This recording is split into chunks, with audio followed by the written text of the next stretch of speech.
گزشتہ شب 12ویں پارے کے رکوع سے لے کر سورہ یوسف کے اختتام تک نماز تراویح میں تلاوت کیا گیا ہے۔ رب کریم جل وعلا نے مختلف انبیاء کرام علیہ السلام کا جو دعوت تھی، جو طریقہ تبلیغ تھا، اس کو یہاں پر بیان فرمایا ہے۔ اسی میں سے سیدنا ہود علیہ السلام کا ایک قول قرآن نے بیان کیا ہے کہ انہوں نے اپنی قوم کو یہ فرمایا، وَيَا قَوْمِ اسْتَغْفِرُوا رَبَّكُمْ ثُمَّ تُوبُوا إِلَيْهِ يُرْسِلِ السَّمَاءَ عَلَيْكُمْ مِدْرَارًا وَيَزِدْكُمْ قُوَّةً إِلَىٰ قُوَّتِكُمْ وَلَا تَتَوَلَّوْا مُجْرِمِينَ۔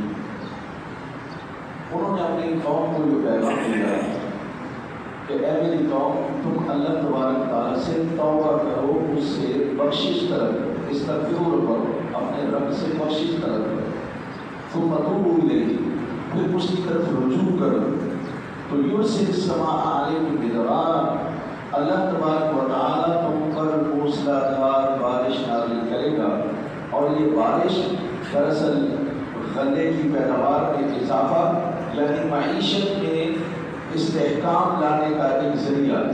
لہٰذا فرمایا کہ اگر تم چاہتے ہو تمہاری معیشت مضبوط ہو جائے اور تمہاری جو مالی حالت ہے وہ مضبوط ہو جائے، مستحکم ہو جائے، تو تمہیں چاہیے اللہ سے توبہ کرو، بخشش طلب کرو، معافی مانگو۔ اس کے ساتھ ساتھ معافی اور بخشش کا طلب کرنے کا ایک فائدہ یہ بھی ہے، وَيَزِدْكُمْ قُوَّةً إِلَىٰ قُوَّتِكُمْ، اللہ تبارک و تعالیٰ تمہیں نہ صرف مضبوط کرے گا بلکہ تمہاری طاقت اور قوت کو مزید بڑھا دے گا۔ یعنی اگر آپ طاقتور ہونا چاہتے ہو تو اللہ کے نبی نے اپنی قوم کو پیغام دیا ہے، تم اگر طاقتور ہونا چاہتے ہو، غالب ہونا چاہتے ہو، تم اپنی دھانت دنیا پر بیٹھانا چاہتے ہو، استغفروا ربکم، اپنے رب سے بخشش طلب کرو، اپنے رب سے معافی مانگو اور اس کی طرف رجوع کرو، اور وَلَا تَتَوَلَّوْا مُجْرِمِينَ، اور تم جرم کرتے ہوئے، جرم کا ارتکاب کرتے ہوئے منہ پھیر کے نہیں بھاگ جانا۔ بالکل اس کو اگر آپ ڈیپلی تھوڑا سا سوچیں گے، غور کریں گے، میں اور آپ اسی مقام پر ہیں، شاید وہ قوم ہم ہیں جن کے لیے یہ پیغام ہے کہ ہمارے مسائل اور مشکلات کا حل صرف یہ ہے، ہم اجتماعی طور پر اللہ سے توبہ کریں اور ہم اللہ کی طرف رجوع کریں، تمام جتنے بھی ہمارے قاعدے قانون اور ضابطے ہیں ان کو چھوڑ کر اللہ کے قوانین کو نافذ کر لیں، اور پھر اللہ تبارک و تعالیٰ کی طرف سے جب معاشی حالت ہماری مضبوط ہو جائے گی تو فرمایا پھر تمہاری قوت وَيَزِدْكُمْ قُوَّةً إِلَىٰ قُوَّتِكُمْ، اور اللہ تبارک و تعالیٰ تمہیں طاقتور بنا دے گا۔ تو یہ ذرا پیغام قرآن کا دیکھیں، ہمیں آج توبہ کی، اجتماعی توبہ کی ضرورت ہے، اللہ سے بخشش طلب کرنے کی ضرورت ہے اور اللہ کی طرف رجوع کرنے کی ضرورت ہے۔ لیکن یاد رکھیے نبی پاک صلی اللہ علیہ وسلم نے بھی قوموں کے لیے مسائل سے نکلنے کے لیے نسخہ یہی بتایا، فرمایا من لازم الاستغفار، کہ جو لوگ استغفار کو اپنے پر لازم کر لیتے ہیں، جعل اللہ لہ فی کل ہم فی کل ہم، اللہ تبارک و تعالیٰ ہر غم میں، ہر پریشانی میں فرجاً ان کے لیے راستہ نکال دیتا ہے۔ اللہ تبارک و تعالیٰ ان کے ہر غم کو، مشکل کو دور کر یا آسان کر دیتا ہے، پریشانیوں سے انہیں نکال دیتا ہے، اور کل ضیق مخرجا، اور ہر تنگی میں ان کے لیے ایک راستہ نکال دیتا ہے۔ یعنی حالات کتنے بھی مشکل ہو جائیں لیکن اللہ تبارک و تعالیٰ ان سے نکلنے کا راستہ نکال دیتا ہے، اور فرمایا وَرَزَقَهُ اللَّهُ مِنْ حَيْثُ لَا يَحْتَسِبُ، اور اللہ انہیں وہاں سے رزق دیتا ہے جہاں سے ان کا گمان بھی نہیں ہے۔ یہ رسول اللہ صلی اللہ علیہ وسلم فرماتے ہیں۔ اس کا مطلب یہ کہ مجھے اور آپ ہم سب کو اجتماعی طور پر توبہ کرنے کی ضرورت ہے، اللہ سے معافی مانگنے کی ضرورت ہے، اور آئندہ اللہ تبارک و تعالیٰ کی اطاعت و فرما برداری کا وعدہ کرنے کی یہ ضرورت ہے۔ اگر ہم نے ایسا کیا تو جن مسائل میں ہم گھرے ہوئے ہیں ان مسائل سے ہمارا رب ہمیں مان سے نکالے۔ پھر ایسی قومیں بھی گزری ہیں جو کاروبار کرتے تھے، تجارت کرتے تھے، لیکن تجارت کرنے میں عجیب انہوں نے معاملہ بنا رکھا تھا کہ جب وہ لوگوں سے کوئی چیز لیتے تھے تو پھر وہ زیادہ توڑتے تھے، چھوٹا ہوا توڑتے تھے، نام میں بھی زیادہ رکھتے تھے تاکہ زیادہ مال لے لیا جائے، لیکن جب لوگوں کو دیتے تھے تو اس میں پھر کمی مال نہیں رکھتے ذرا کم ناپتے تھے، یہ کام کرتے تھے۔ تو اللہ تبارک و تعالیٰ کے حضرت صالح علیہ السلام نے اپنی قوم سے یہ فرمایا، یا قوم اوفوا بالکیال والمیزان، فرمایا کہ اے میری قوم تم یہ اپنا ناپ جو ہے اس کو درست رکھو، ولا تنقصوا الکیال، اور اس میں ناپ توڑ میں کمی نہ کرو، ولا تبخسوا الناس اشیاءهم، اور لوگوں کو کم توڑ کے نقصان نہ پہنچاؤ، ولا تعثوا فی الارض مفسدین، اور زمین میں فساد نہ پھیلاتے پھرو۔ اس کا مطلب یہ ہے دو طرح کے حقوق ہیں، ایک ہے حقوق اللہ، اللہ کا حق وہ ہے نماز، عبادت، بندگی، ذکر اور فکر، یہ اللہ کا حق ہے، اور ایک حق ہے بندوں کا جسے حقوق العباد کہتے ہیں، یعنی ان کے ساتھ جھوٹ نہیں بولنا، دھوکہ نہیں دینا، ملاوٹ نہیں کرنا، اور ناپ توڑ میں کمی بیشی نہیں کرنا۔ اگر یہ کام ہم کریں گے تو فساد پھیلے گا۔ اللہ کہہ رہا ہے کہ ولا تعثوا فی الارض مفسدین، زمین میں فساد نہ پھیلاؤ۔ اس کا مطلب یہ جب بھی حقوق العباد پامال ہوں گے تو زمین کا اندر فساد پھیلے گا۔ اس وقت فساد کیا ہے؟ ہر بندہ پریشان ہے، وہ دکاندار ملاوٹ کر کے پیسہ کمانا چاہتا ہے، یہ بیچارہ پیسے دے کر اصلی چیز اور خالص چیز لینا چاہتا ہے، دونوں محروم ہیں۔ وہ پیسہ تو زیادہ لے رہا ہے لیکن وہ حرام ہے کیونکہ ملاوٹ کا پیسہ ہے، اور یہ بیچارہ پیسے تو دے رہا ہے لیکن اسے چیز خالص نہیں مل رہی، دونوں پریشان ہیں۔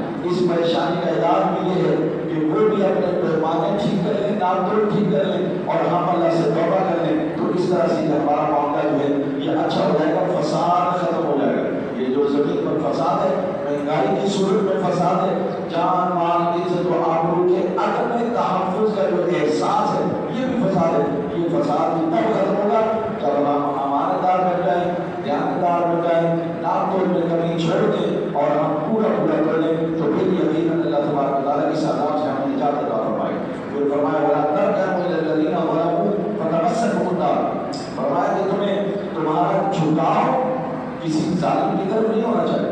یہ یاد رکھنا معاشرے میں ظالم مظلوم یہ ہمیشہ سے چلے آئے ہیں اور ہمیشہ رہیں گے، لیکن وَلَا تَرْكَنُوا إِلَى الَّذِينَ ظَلَمُوا، لیکن تمہاری حمایت ظالم کی طرف نہیں ہونی چاہیے، تمہارا جھکاؤ ظالم کی طرف نہیں ہونا چاہیے، اور تمہیں ظالم کی کبھی حمایت نہیں کرنی چاہیے۔ فَتَمَسَّكُمُ النَّارُ، اگر تم نے ایسا کیا نا تو تمہیں بھی آگ چھوئے گی، یعنی ظالم کو تو آگ میں اللہ ڈالے گا لیکن اس کی حمایت کرنے کی پاداش میں تمہیں بھی اللہ تعالیٰ آگ میں مبتلا کرے۔ یہاں پر یاد رکھیے ظالم حکمران اور فاسق حکمران ان کے لیے اللہ تبارک و تعالیٰ نے خاص طور پر علماء کو ان کے دروازے پر جانے سے منع کیا۔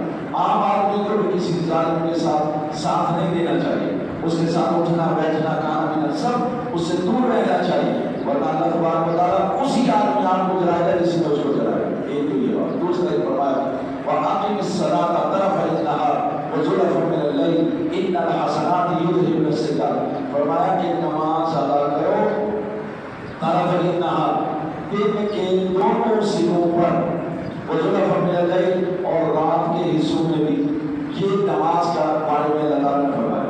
اصل میں جب اسلام تشریف لایا تو اس وقت صرف دو نمازیں فرض تھیں، ایک فجر کی نماز اور ایک مغرب کی نماز، یہ دو نمازیں فرض تھیں۔ یہاں میں ذرا تھوڑی سی مزید ایک وضاحت بھی کر لوں گا۔ دو نمازیں، رات کی نماز صرف رسول اللہ صلی اللہ علیہ وسلم پر فرض تھی، تہجد کی نماز، لیکن بعض روایات کے مطابق بعد میں اللہ تعالیٰ نے اس میں تخفیف فرما دی اور نبی صلی اللہ علیہ وسلم پر بھی فرض نہیں کری، لیکن چونکہ آپ صلی اللہ علیہ وسلم اللہ کا بہت زیادہ قرب رکھتے ہیں لہٰذا آپ نے یہ سلسلہ جاری رکھا، آپ نے یہ سلسلہ جاری رکھا۔ اب یہ جو طرف من اللیل ہے، طرف من النہار، دن کے دو سرے، اس میں فجر کی نماز ہے اور عصر کی نماز ہے۔ دو مسئلے بیان کریں۔ گزشتہ دنوں شاید میں نے اسی درس میں یا پھر کسی اور درس میں جو درس حدیث ہوتا ہے اس میں شاید میں نے بیان کیا تھا نماز کے حوالے سے کہ اگر کسی کی فجر کی نماز رہ جائے تو وہ اگر اس دن زوال سے پہلے اگر وہ پڑھتا ہے تو اسے سنت بھی پڑھنی چاہیے، اور ایک جملہ میں نے یہ کہا تھا کہ وہ ادا ہوگی قضا نہیں ہوگی۔ تو بعض میرے دوستوں نے ماشاءاللہ سے اچھی ہے، خوشی کی بات ہے، اس پر ٹھیک ٹھاک سوالات بنا کر کے اور پتہ نہیں کیا کیا کر کے وہ کر رکھا ہے، لیکن میں ذرا وضاحت کرنا چاہتا ہوں بھائی، نماز کا جو فجر کا وقت ہے وہ سورج کے طلوع ہونے سے پہلے ہے، وہ فجر کا وقت ہے، وہ فجر کا وقت ہے، اور یہ فجر کا وقت جیسے ہی شروع ہوگا وہ ختم، اب اس کے بعد اشراق ہے، پھر چاشت ہے، اور یہ جو اس دن کی نماز ہے فجر کی نماز، وہ جب آپ پڑھیں گے تو ادا کی طرح ہی پڑھیں گے، اور اس کی دلیل یہ ہے، میں نے اسی بنیاد پر کہا تھا، دلیل یہ ہے جامع الاثار کی حدیث ہے 2165 نمبر حدیث ہے، اور یہ وہ کتاب ہے جامع الاثار جسے تحاوی شریف بھی کہا جاتا ہے، جس کا درس ہم یہاں پر اثر کے بعد دیتے ہیں، اس کے اندر یہ حدیث موجود ہے۔ رسول اللہ صلی اللہ علیہ وسلم ایک سفر پر گئے، ذرا سن لیجیے، سفر پر گئے، سارے لوگ تھک گئے، سو گئے، فجر میں نہیں اٹھے، خود رسول اللہ صلی اللہ علیہ وسلم کی آنکھ مبارک لگ گئی، نہیں اٹھے، نہیں جاگے، بلال جگایا کرتے تھے، وہ بھی سو گئے، نہیں جاگے، جاگے تب اب یہ بات وہ جانیں گے جو دیہاتوں میں رہتے ہیں، باہر سوتے ہیں، ذہنوں میں سورج نکلا، سورج کی گرمی پڑی، پھر وہ جاگے، اچھا سورج نکلا ہے، یہ ہو گیا، سورج نکلا اور تب ان کو گرمی پڑی شعاؤں کی، تو یہ جاگے پڑے، تو نبی صلی اللہ علیہ وسلم کو جگایا گیا، آپ نے فرمایا ٹھیک ہے تیاری کرو نماز کی، نماز کی تیاری کی، اور چاشت کا وقت آ گیا، میرے رسول نے فرمایا اذان کو، اذان کو تھوڑی دیر ٹھہرے تاکہ لوگ سنتیں پڑھیں، سنتیں پڑھی گئی، پھر آپ نے فرمایا اقامت کہیے، اقامت کہی گئی، میرے رسول نے چاشت کے وقت میں فجر کی نماز پڑھائی۔ میرا یہ گمان ہے، حسن ظن ہے کہ آپ نے یہ ادا فرمائی تھی، یہ قضا نہیں فرمائی تھی، اس بنیاد پر میں نے یہ کہہ دیا، وہ لوگوں کے ذہنوں میں شک پیدا ہو گیا کہ پتہ نہیں تو اچھا نماز قضا ہو جاتی، وہ تو سورج نکلا تو نماز قضا ہو گئی، اب کیسے ہو گئی بھائی؟ یہ ہے یعنی اس میں اسی دن کی فجر کی نماز، آپ کو سنت بھی ادا کرنی ہے، آپ کو اذان بھی دینی ہے، آپ کو اقامت بھی کہنی ہے، یہ ہے۔ تو اس معنی میں میں نے کہا تھا کہ وہ نماز ادا ہی ہوگی، قضا نہیں ہوگی۔ اب سنیے وقت تو گزر گیا اس کا، لیکن رسول اللہ صلی اللہ علیہ وسلم نے ادا کی طرح پڑھی، ہمیشہ کے لیے یاد رکھیے قضا نماز کبھی بھی پڑھے مستحب ہے، اس کے لیے اذان بھی دیں، اس کے لیے اقامت بھی دیں، یہ حدیث اس کی بنیاد جو علماء نے لکھا ہے کہ مستحب ہے کہ جب بھی قضا نماز پڑھو تو اذان بھی دو، اس کے لیے اقامت بھی کہو، اور پھر نماز پڑھو، اگرچہ تم اکیلے ہی پڑھ رہے ہو، سنو جماعت نہیں، تم اکیلے اپنی نماز پڑھو، تب بھی اذان دو، تب بھی اقامت کہو، پھر نماز پڑھو، یہ مستحب ہے بھائی۔ اس کی دلیل یہ والی حدیث ہے جو میں پیش کر رہا ہوں۔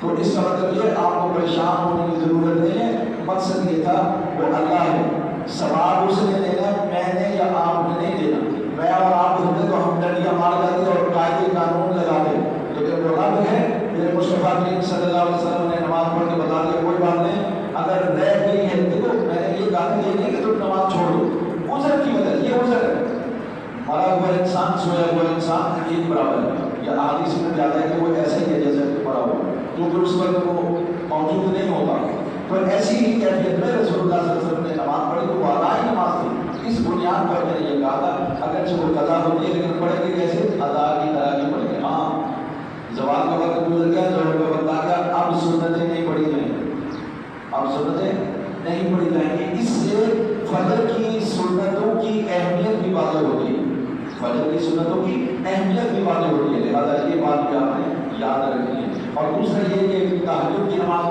عصر کی نماز کے حوالے سے بھی بیان کروں، کیوں؟ سورج نکل رہا ہو تو نماز پڑھنا منع ہے، اسی طرح زوال کا وقت آ جائے تو نماز پڑھنا منع ہے، اسی طرح سے سورج غروب ہو رہا ہو تو نماز پڑھنا منع ہے۔ لیکن آپ کو ایک بات بتا دوں، اگر آج ہی کی عصر نماز آپ پڑھ رہے ہیں اور اگر آپ نے ایک رکعت آپ کی ہوئی، سورج غروب ہو گیا، باقی ساری نماز مکمل کر لیں، نماز آپ کی ہو جائے گی، نماز آپ کی ہو جائے گی۔ یعنی ایک رکعت میں اگر آپ نے پہلے پڑھ لی سورج کے ہوتے ہوئے، پھر روٹی کیا بھی غائب ہو گئی، اندھیرا چھا گیا، تب بھی آپ کی عصر کی نماز ہو جائے گی۔ ان آثار کو بیان کرنے کا مقصد یہ ہے تاکہ آپ کے اندر یہ شعور پیدا ہو جائے کہ جب کوئی بات کی جاتی ہے تو اس کی کوئی وجوہات ہوتے ہیں، اسباب ہوتے ہیں، اور وہ یہ ہے جو آپ کے سامنے پیش کرتے ہیں۔ چنانچہ یہاں ان الحسنات یذھبن السیئات جاتے یہ کہتا کہ نماز پڑھو کیونکہ نیکیاں برائیوں کو ختم کر دیتی ہیں. اب یہ نیکیاں برائیوں کو ختم کرتے ہیں. سب سے بڑی نیکی کیا ہے؟ نماز پڑھنا. یہ یاد رکھیے سب سے بڑی نیکی نماز پڑھنا ہے. جب نماز پڑھنا ہے تو پھر نماز کے لیے رسول اللہ صلی اللہ علیہ وسلم نے صحابہ سے فرمایا یہ بتاؤ کہ اگر کسی شخص کے دروازے پر نہر ہو وہ دن میں 5 مرتبہ اس میں نہاتا ہو یا اس کے جسم پر کچھ میل کچھ باقی رہے گا؟ تو صحابہ نے عرض کیا یا رسول اللہ صلی اللہ علیہ وسلم اس کے جسم پر کچھ بھی میل نہیں رہے گا. فرمایا یہی مثال ہے 5 وقت کی نماز. جو شخص 5 وقت کی نماز پڑھتا ہے وہ گناہوں سے ایسے پاک ہو جاتا ہے جیسے اس نے کوئی گناہ کیا ہی نہیں. یہ نماز ہے. اسی وجہ سے نبی صلی اللہ علیہ وسلم نے فرمایا ایک نماز دوسری نماز کے وقت کے درمیان میں گناہوں کا کفارہ ہے. ایک رمضان دوسرے رمضان کے درمیان میں گناہوں کا کفارہ ہے. ایک جمعہ دوسرے جمعے کے درمیان میں گناہ ہونے والے گناہوں کے لیے کفارہ ہے. پر شرط یہ ہے نماز پڑھو تاکہ وہ کفارہ بنے. جمعہ پڑھو تاکہ وہ کفارہ بنے. رمضان کے روزے رکھو تاکہ وہ کفارہ بنے. تو یہ بات ذہن میں رکھیے گا تاکہ نماز کا شوق پیدا ہو. پھر اللہ تبارک و تعالیٰ نے یہ جو حضرت صالح علیہ السلام کی قوم ہے انہوں نے صالح علیہ السلام نے جب یہ ان کو پیغام دیا کہ نماز بھی پڑھنی ہے زکات بھی دینی ہے کام پر نہیں چھوڑنا. انہوں نے کہا یا شعیب علیہ السلام سے کہا یا شعیب اسرارک تأمرک ان نترک ما نعبد آباؤنا او ان نفعل فی اموالنا ما نشاء. کہنے لگے شعیب یہ کیا پیغام ہمیں دے رہے ہو؟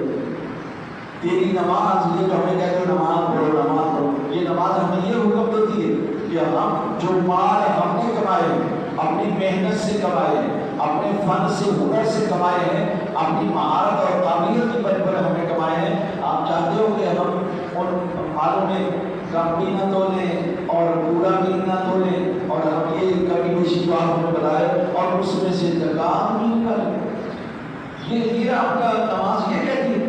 ہمارا مال لینا چاہتے ہو دیکھیے سوچ دیکھیے آپ ہمارا مال لینا چاہتے ہو آپ چاہتے ہو کہ ہمارا مال ہتھیار ہو یہ تو ہم نے کمایا ہے یہ آپ کی. اور آپ یہ بھی چاہتے ہو کہ ہم ہم اپنے آباء و اجداد کے جو دین ہے اس کو بھی ہم چھوڑ دیں. جیسے بتوں کی پوجا کر رہے تھے ہم نہ کریں. آپ ہم یہ چاہتے ہو. اب سنیے اسلام نے اس کا بڑا پیارا سے حل نکالا. وہ لوگ اعتراض کرتے تھے. اسلام نے کہا کہ دیکھو کوئی زیادہ تو تم سے لے ہم نہیں لے رہے ہم یہ کہہ رہے ہیں اپنے بھائی کو دے دو اپنی بہن کو دے دو اپنے جو ہے وہ چچا کو دے دو اپنے چچا صاحب کو دے دو عزیز و اقارب میں تقسیم کر دو. مسائل بیان کر کے فرمایا ہمیں نہیں دینا ان کو دے دو ثواب تمہیں ملے گا اجر ملے گا. اور مال بھی اتنا فرمایا صرف 2.5%. ارے 40واں حصہ 2.5% صرف 40واں حصہ. حالانکہ گورنمنٹ کو اختیار ہے اسلامی گورنمنٹ کو بھی اور دوسری کو بھی ایک حق ہے وہ چاہے تو 100% ٹیکس لگا دے جو ہے وہ ٹیکس لگائے تو 50% لگا دے. ماشاءاللہ سے آپ کو تجربہ ہے پتہ نہیں کیسے کیسے جو کام آپ نہیں کرتے جو آپ کے ذہن میں نہیں اس کو بھی ٹیکس لگے گا. تو یہ سارے کچھ آپ کو تو ٹیکس دینے کا بڑا تجربہ ہے. تو اسلام نے یہ کہا کہ بابا ہم آپ کا گلا نہیں گھونٹیں گے آپ کے ٹانگیں بھی نہیں توڑیں گے. 2.5% خوشی سے یہ پیسے دے دینا ہے محتاجوں کو تاکہ یہ محتاج بھی تمہاری طرح کپڑے بھی پہنے تمہاری طرح کھانے پیئیں اور زندگی ایک برابر ہو جائے اور معاشرے کے اندر خوشحالی آ جائے. یہ اسلام کا مقصد ہے. تو انہوں نے یہ سمجھا کہ شاید یہ ہمارا مال ہتھیانا چاہتے ہیں. حالانکہ اللہ تعالیٰ نے فرمایا زکات دینے سے مال میں اضافہ ہوتا ہے. زکات دینے سے مال میں اضافہ ہوتا ہے. یہ ہمیں یاد رکھنا چاہیے. پھر آگے سورہ یوسف شروع ہوتی ہے. مختصر سے اس کا بیان کروں گا. میں نے قصہ نہیں بیان کروں میں نے چند باتیں صرف تاکہ آپ کو یاد رہے قصے آپ سنتے رہتے ہیں. اور یوسف علیہ السلام کا قصہ تقریباً ہر نوجوان بڑے شوق سے سنتا ہے. وہ جانتا ہے کہ اس کے اندر اس کی خواہشات کی بڑی تسکین ہے اس کے اندر اور وہ اپنے معنی اور مفاہیم نکالتا ہے. لیکن یہاں سے ایک بات بتا رہی حضرت محمد رسول اللہ صلی اللہ علیہ وسلم نے جب نبوت کا اعلان کیا لوگوں نے یہ سمجھا اگر نبی ہے تو اس کو اس قصے کے بارے میں معلوم ہوگا اور اگر یہ نبی نہیں ہے تو یہ قصہ نہیں بتا سکے گا. انہوں نے کہا اچھا یہ بتائیے کہ یوسف علیہ السلام جو ہے ان کے بھائیوں نے ان کے ساتھ کیا معاملہ کیا تھا یہ اس حوالے سے وہ جاننا چاہتے تھے. تو نبی صلی اللہ علیہ وسلم کو اللہ کے سچے نبی اللہ کے پیارے نبی ہے اللہ کے حبیب ہے. اللہ تعالیٰ نے پورا قصہ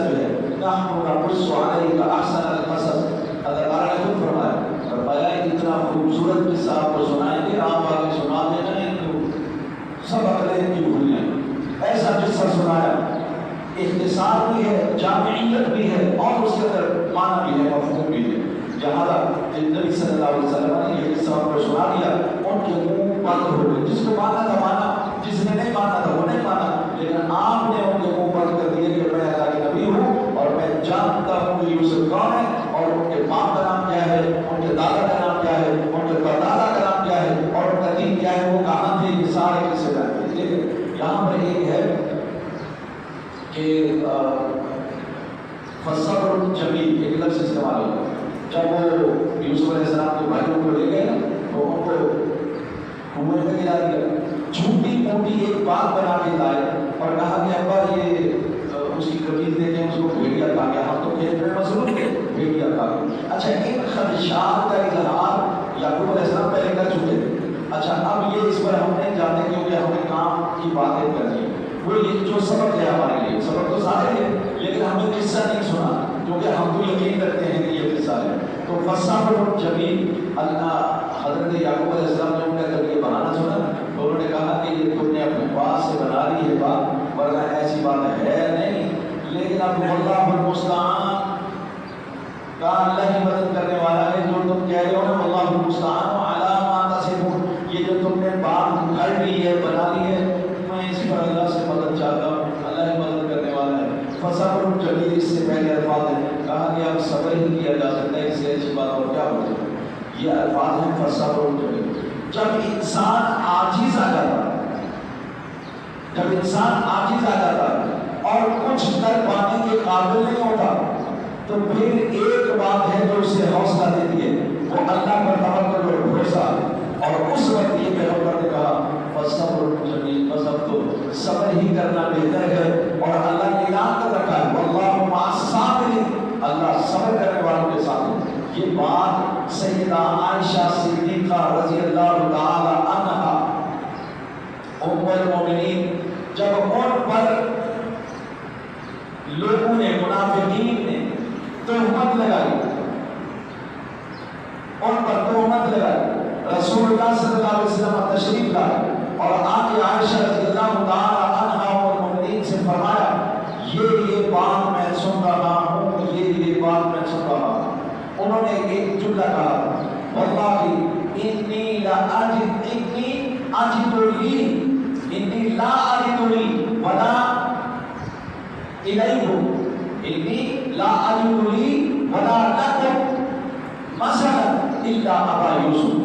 آپ نے یہ کہا کہ اے پیغمبر، اے رسول صلی اللہ علیہ وسلم، جو بات آپ فرما رہے ہیں اس معاملے میں اپنے لیے اور آپ کے لیے وہی مثال پاتی ہوں جو ابو یوسف یعنی یعقوب علیہ السلام کے ساتھ ہے۔ انہوں نے بھی اس موقع پر یہ کہا تھا فصبر جمیل، صبر کرنا بہتر۔ میں بھی آج اسی قابل یہ سن کر کہ میں تو یہی باتی ہوں کہ وہ بھی آزمائش میں تھے، ان کو خود پر بھی یہ امتحان آ گیا، آج مجھ پر اس معاملے میں امتحان آ گیا ہے، تو فصبر جمیل واللہ المستعان، بس میں اللہ سے مدد کی طالب ہوں اور میں صبر ہی کر سکتی ہوں۔ یہ انہوں نے اس وقت فرمایا، اور جب صبر کیا تو میرے رب نے ان کی پاکیزگی اور طہارت کی گواہی خود دی اور قیامت تک تلاوت کی جاتی ہے۔ یہ ہے صبر کا فائدہ۔ جب آپ صبر کریں گے، جب آپ معاملہ اللہ پر چھوڑ دیں گے تو اللہ آپ کو تنہا نہیں چھوڑے گا، اللہ تبارک و تعالیٰ آپ کا مکمل ساتھ دے گا، اور اللہ تبارک و تعالیٰ تمہارے جو ہے وہ تمہارے معاملے کو خود دیکھے گا۔ اس لیے ہمیں چاہیے، مشکلات کا آ جانا کوئی بڑی بات نہیں ہے، لیکن ہمیں کیا چاہیے، ان مشکلات میں صبر کرنا چاہیے اور معاملہ اللہ کے حوالے کر دینا چاہیے۔ اس نے یہ کہہ رکھا ہے فانتقمنا من الذین اجرموا وکان حقا علینا نصر المؤمنین، ہم انتقام دیں گے مجرموں سے، اور ہم نے یہ تہیہ کر رکھا ہے کہ ہم مومنوں کا ساتھ دیں گے، ان کی مدد کریں گے۔ آپ کو اگر اللہ کی حمایت چاہیے، مدد چاہیے تو صبر سے کام لیں، تحمل سے کام لیں۔ وہ تحمل تو کرتا ہے، برداشت کرتا ہے، لیکن تاخیر نہیں کرتا۔ ہو سکتا ہے تاخیر کرے لیکن ایسا ہے اس میں بھی فائدہ ہوگا، تو اس لیے جو صبر سے کام لینا چاہیے۔ پھر یوسف علیہ السلام نے ایک بڑا کام کیا، وہ کیا؟ جب یوسف علیہ السلام پر تہمت لگی کہ جی عزیز مصر کی بیوی ان کو گناہ کی دعوت دے رہی ہے، موقع پر اس کمرے میں سوائے یوسف اور اس عورت کے کوئی اور نہیں تھا. تو دل میں اللہ سے دعا کی قال رب السجن احب الی مما يدعوننی الیہ والا تصرف عنی کیدہن اصب الیہن واکون من الجاہلین. اے اللہ یہ جو معاملہ مجھے پیش آ گیا ہے اس سے تو بہتر ہے کہ مجھے جیل میں ڈال دیا جائے. یہ دل میں کہہ رہے ہیں اس سے تو بہتر ہے مجھے جیل میں ڈال دیا جائے. وَإِلَّا تَصْرِفْ اگر تم نے اس برائی کو مجھ سے دور نہ کیا تو پھر ایسا نہ ہو کہ میں کہیں سے میں مبتلا ہو جاؤں اور میں جاہلوں میں سے ہو جاؤں. اللہ نے یہ دعا قبول فرمائی, اللہ نے اسباب پیدا فرمائے اور پھر اس کے بعد آپ کو جیل میں ڈال دیا گیا. کیا کہنا ہے یہاں کی بات یاد رکھیں. وہ شخص اللہ تبارک و تعالیٰ 7 لوگوں کی اپنی رحمت کے سائے میں جگہ عطا فرمائے گا کل قیامت. 7 لوگوں کو اپنے عرش کے سائے میں اللہ تعالیٰ رکھے گا. وہ 7 لوگوں میں سے ایک آدمی وہ ہے کہ جسے کوئی ایسی خاتون جو خوب حسین و جمیل ہو اور کسی مقام اور مرتبے پر بھی فائز ہو, یعنی اعلیٰ عہدیدار بھی ہو, حکومت بھی رکھتی ہو, اقتدار بھی رکھتی ہو, وہ خاتون اگر کسی کو مالدار خاتون حسن و جمال والی کسی کو دعوت گناہ دے اور وہ صرف اتنا کہہ دے میں اللہ سے ڈرتا ہوں, میں قال معاذ اللہ, یوسف علیہ السلام نے کہا تھا میں اللہ کی پناہ چاہتا ہوں, قال معاذ اللہ میں اللہ کی پناہ چاہتا ہوں. یہ کسی نے اگر یہ کہہ دیا اور گناہ میں مبتلا نہ ہوا اللہ تبارک و تعالیٰ اسے اپنے عرش کے سائے میں قیامت میں جگہ لاتا. اس لیے ہمیں یہ یاد رکھنا چاہیے زندگی میں یہ مواقع آتے ہیں لیکن اصل میں مومن کا کام یہ ہے وہ پہلے قال معاذ اللہ میں اللہ کی پناہ چاہتا ہوں, میں اللہ سے ڈرتا ہوں, تو اللہ تعالیٰ کل قیامت میں اپنے عرش کے سائے میں جگہ عطا فرمائے. اور پھر آخری دعا یہ آج کے حوالے سے رب قد آتیتنی, اے اللہ تو نے مجھے ملک عطا فرمایا, وعلمتنی من تأویل الاحادیث اور تو نے مجھے خوابوں کی تعبیر کا علم دیا, فاطر السماوات والارض اے زمین و آسمان کو پیدا کرنے والے, انت ولی فی الدنیا والآخرہ اے اللہ تو ہی میرا دوست ہے, میرا والی ہے, میرا وارث ہے دنیا میں بھی اور آخرت میں. دنیا اور آخرت میں تیرے سوا میرا نہ کوئی والی نہ کوئی میرا وارث. بس ایک ہی دعا ہے توفنی مسلمن, اے اللہ موت دینا اس حال میں کہ میں مسلمان ہوں, والحقنی من الصالحین اور مجھے اللہ اپنے صالحین کے ساتھ شامل کر دینا. اور یہ صالحین کے یہ پیغمبر ہیں, یہ دعا کر رہے ہیں اللہ تعالیٰ سے, اللہ بڑی نعمتیں تو نے دی, مجھے کہاں سے اٹھا کر تو نے تخت پر بٹھایا, مالک بنا دیا, بادشاہ بنا دیا, ملک تو نے ملک عطا فرمایا, بادشاہ مجھے عطا فرمایا, اور تعبیر کا علم مجھے عطا فرمایا, خوابوں کی تعبیر کا علم تو نے مجھے عطا فرمایا. اے اللہ زمین و آسمان کو پیدا کرنے والے, مجھے یقین ہے تیرے سوا میرا کوئی والی نہیں, میرا کوئی وارث نہیں, میرا کوئی پوچھنے والا نہیں. بس میری ایک ہی دعا ہے جب موت آئے اللہ میں مسلمان ہوں, اسلام پر مجھے استقامت دینا اور والحقنی بالصالحین اور نیکوں کے ساتھ مجھے شامل کر لینا. یہ دعا ہمیشہ مانتے رہا کرو, توفنی مسلمان والحقنی بالصالحین. اے اللہ موت اس حال میں آئے کہ میں مسلمان ہوں اور جب مر جاؤں تو اپنے نیک لوگوں میں شامل کر دینا. وہ کیوں؟ فادخلی فی عبادی وادخلی جنتی. جب کل قیامت میں سارے لوگ جمع ہوں گے تو اللہ تعالیٰ جب جنت میں بھیجے گا تو اکیلا نہیں بھیجے گا, فرمائے گا آؤ پہلے میرے بندوں میں شامل ہو جاؤ, ان کے ساتھ مل کر جنت میں داخل ہو. تو اس لیے تو یوسف علیہ السلام نے یہ دعا کیا, اللہ مارنا زندہ رکھنا تو مسلمان, مارنا تو مسلمان, اور جب مر جاؤ تو اپنے نیک بندوں میں شامل کرنا. اس لیے کہ وہ نیک لوگوں کی جو محبت ہے, جو صحبت ہے, دنیا اور آخرت کی کامیابی ہے. اللہ تبارک و تعالیٰ سے دعا ہے رب العالمین ہمیں اپنے نیک صالح شکر گزار بندوں میں شامل فرمائے. الحمدللہ رب العالمین والصلاۃ والسلام علی سیدنا الانبیاء والمرسلین وعلی آلہ وصحبہ اجمعین. رب زدنا علما نافعا وعملا مقبولا ولسانا ذاکرا وقلبا طاهرا وایمانا مستقیما ودعاء مستجابا. رب اشرح لي صدري ويسر لي امري واحلل عقدة من لساني